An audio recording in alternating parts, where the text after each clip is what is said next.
বাংলাদেশের স্পোর্টস এর ঘরোয়া ইভেন্ট যতগুলো আছে তাদের মধ্যে সবচেয়ে জাঁকজমকপূর্ণ, সবচেয়ে আকর্ষণীয় টুর্নামেন্ট ছিল Bangladesh premier league BPL cricket. একটা সময় বিপিএল এর জৌলস ছিল, বড় বড় জায়ান্ট অঞ্চলগুলো বিপিএল এর দল রয়েছে, রাজধানী ঢাকা, বন্দরনগরী চট্টগ্রাম, খুলনা, বরিশাল, কুমিল্লা, রংপুর, সিলেট। কিন্তু দেখেন সময়ের পরিবর্তনে বাংলাদেশের বর্তমান ক্রিকেট বোর্ড বিসিবি বিপিএল কে কোথায় নিয়ে গেছে। বিপিএল এ কুমিল্লা খেলছে না, বরিশাল খেলছে না, খুলনা খেলছে না, এবার বিপিএল এ পাড়া মহল্লার দল দিয়েছে।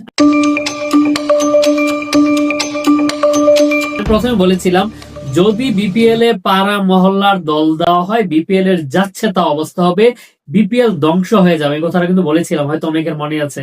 একটা কথা আছে আমাদের কুমিল্লা আঞ্চলিক ভাষায়, গরিবের কথা বাসি হইলে ফলে। দেখেন আমরা বলছিলাম কথাগুলো কিন্তু বিসিবি কর্ণপাত করেনি। যদি বিসিবি আমাদের কথাগুলো শুনতো, পাড়া মহল্লায় মুতিল্লা সুতিল্লা দল না দিত, তাইলে কিন্তু বিপিএল এর বাজে অবস্থা হইতো না। আজকে দেখেন বিপিএল অনির্দিষ্টকালের জন্য বন্ধ হয়ে গেছে, যেই ঘটনা বাংলাদেশি বিপিএল এর ইতিহাসে এবারই প্রথম। কেন এত বছর এসব ঘটনা হয়নি? তাহলে বুঝতে হবে একটা গ্রামে একটা প্রবাদ আছে, কুফা।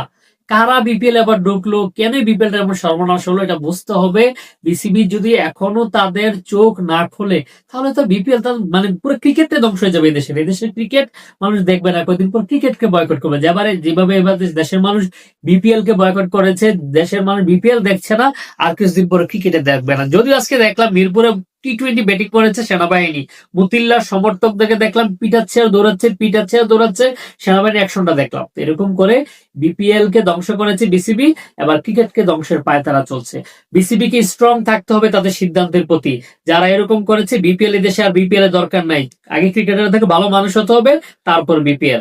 আপনাদের ভিডিওটা কেমন লাগলো কমেন্টস করে জানাবেন। শেষ করছি এখানে, শেয়ার করে সকলকে দেখার সুযোগ করে দিবেন। আল্লাহ হাফেজ।